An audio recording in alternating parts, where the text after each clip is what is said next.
Since the very beginning of Abdul Latif Jameel, being better every day has been a critical philosophy for success and is enshrined in our core brand value, improve. Today, this ethos is more relevant than ever and has been honed through our multi-decade relationship with Toyota in the deployment of Kaizen. We caught up with Fady and Hassan Jameel to explore their own views on why the Kaizen philosophy is so important at Abdul Latif Jameel. What was your first experience of Kaizen? Well, my grandfather really had a similar philosophy to Kaizen, which was continuous improvement. This is something very similar to what Kaizen is, something very similar to what TMC teaches us and has taught us, and an example which we follow as a family, something that's been baked in our culture, so to speak. And we continue to adapt and continue to improve with this philosophy as we go ahead. My first experience with Kaizen was quite humbling. I was studying in Japan and university in my late teens, and TMC decided to send me to the Altona plant in Melbourne, Australia. Back then we were importing the Camry to Saudi Arabia and other regions. The experience was one of the best I've ever had because it was the true essence of what Kaizen is, and that's manufacturing. I was quite young and inexperienced, but working with the engine and body parts and all these examples really gave me a true understanding of what it really was. So I spent, as Faisal mentioned, some time in Japan, and I worked in a division called the Domestic Kaizen Division. And I was actually the first non-Japanese to work in that division because it was only focused on domestic operations and domestic dealers. So what we used to do is we used to work with different dealer service operations. We used to work supply chain projects. We used to work in factories on production line on Kaizen projects and how to improve a process. We worked on a production line. It was actually a used car cleaning operation. You know, they clean the cars, you know, and then there's a production line. And we did what's called Yamazumi. Yamazumi is basically where you stand in front of a mechanic or a technician or an operator, and basically with a stopwatch, from the morning, from 9 a.m. to 5 p.m., you're clicking every single thing he's doing, he or she are doing, every single thing. And, you know, they start operation 9 o'clock, they go to get a towel, okay. They went for 30 seconds even to get a towel. They go to get a tool from their colleague, okay. They spent about a minute to get that tool. They go to the washroom. Again, they went to the washroom. Everything. We monitor every single thing. I didn't understand why we were doing this. It was very strange for me. At the end of the day, even the end of a few days after we do every single thing on an Excel sheet. I went to my boss, and at the time I said to him, okay, what's the purpose of this? You know, I didn't understand. Why are we doing this? He said, did you measure any muda, which is waste of time? I said, well, not really. He went, you know, to the washroom. He said, no, the washroom is his personal time. It's fine. It's not muda. He has to go to the washroom. I said, okay, he went to get a tool from the tool shed, for example. He went to get a towel to clean his hand or something. Great. Can you improve that? How much time did he use? I said, he wasted maybe 1 minute. He said, wonderful. 1 minute, that's great. I said, why is 1 minute great? It's 1 minute for one guy. He said, can you make it 30 seconds? I said, yeah, I can make it 30 seconds. We just put a tool next to him and he doesn't have to go anymore. He said, wonderful, that's so great. And he was so happy. And I didn't understand what's 1 minute or 30 seconds or this little time. But he explained to me, he said to me, imagine this is just 30 seconds you're saving here, or whatever, 1 minute or 2 minutes or 3 minutes. Imagine if you multiply that to every single mechanic on that production line. Imagine if you multiply that by every single day. Imagine if you multiply that by weeks and months and years. How much more efficient could you become?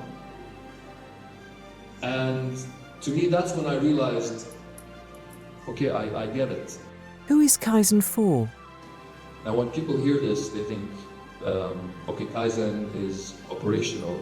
Kaizen is something you do in the service operations or in a service facility.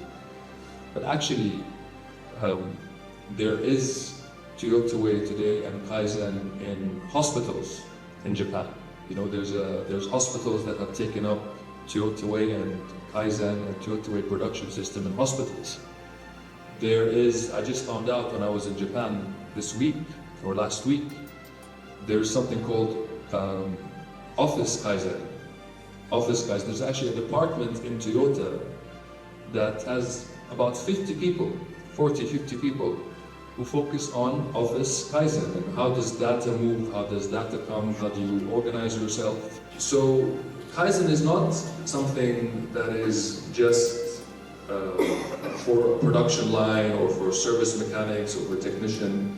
It can really be, I believe, you know, and it can really be implemented anywhere and everywhere. It's really interesting to note that Kaizen doesn't only apply to front-level employees or our colleagues who just joined us.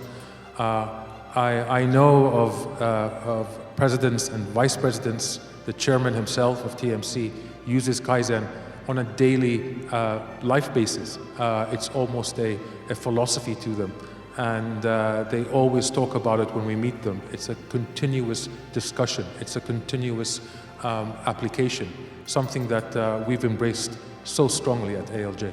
So it wasn't about a big billion-dollar idea that I'm going to change the world.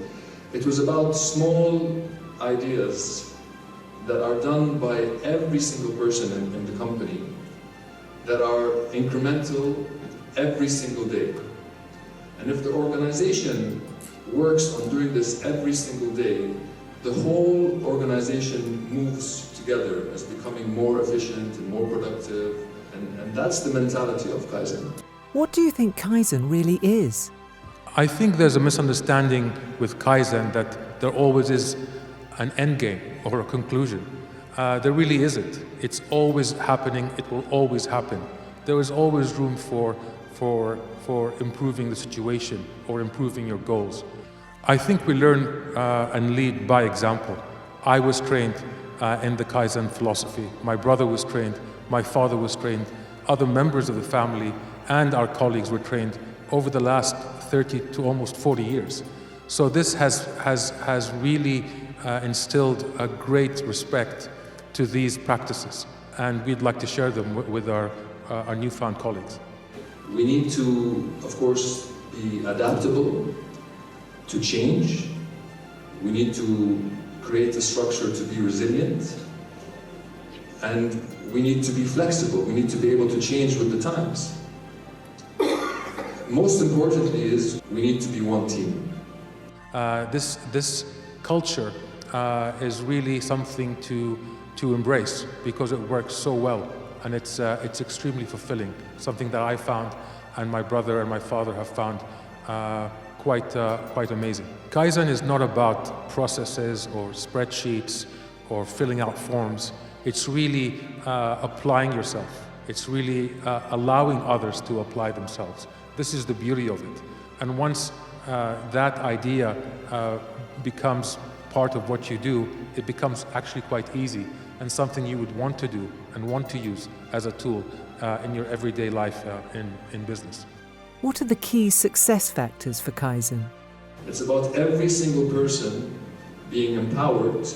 It's about every single person being able to make a change, even if it's a very, very small change. I see it really as these are all great opportunities. These are all great opportunities for us to start rethinking and relooking how we do business. What do you expect of associates in leadership positions on Kaizen?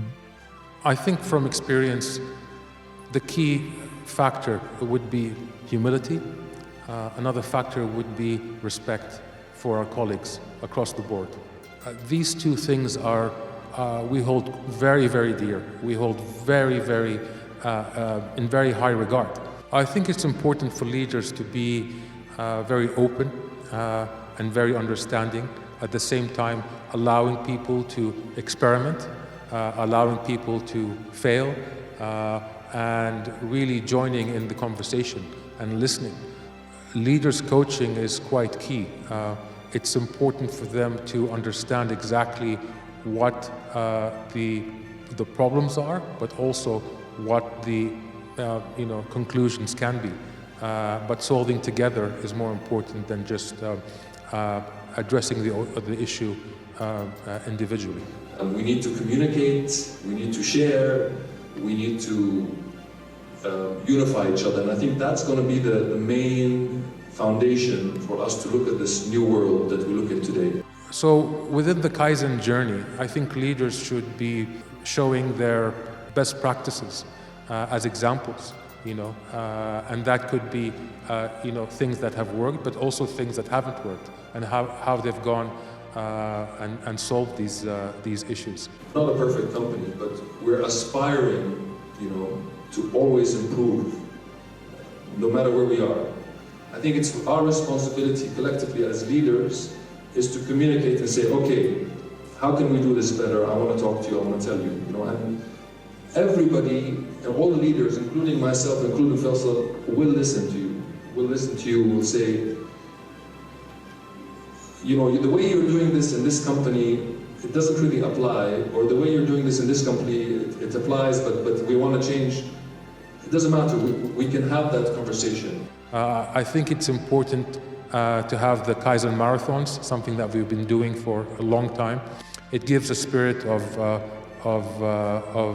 the group working together and feeling part of the team. I think that's very key. It's very important that we celebrate our colleagues' achievements together. It's a team effort, and that's how we operate at Abdul Latif Jameel.